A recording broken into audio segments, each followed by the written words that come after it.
Hello' guys, কেনেকৈ আছে? আশা কৰিছোঁ ভালেই আছে। তাৰপিছত মই কোমোৰা খেতি লগালোঁ।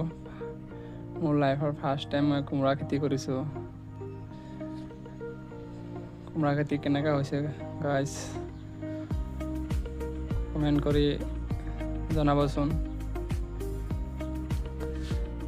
অসম পুলিচৰ চাকৰিৰ কাৰণে বহুত দৌৰিলোঁ।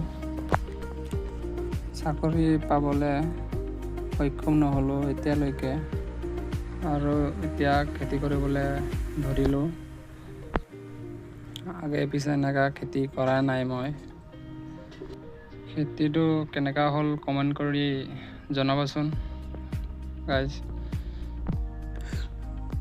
আপোনালোকেও ৰৈ নাথাকিব, কিবা এটা খেতি কৰিব। চাকৰিৰ আশাত ৰৈ থাকিলে লাইফত ছাকচেছ হ'ব নোৱাৰিব। বাহিৰত যোৱাতকৈ নিজৰ ঘৰত খেতি কৰিলে বহুত ভাল হয়।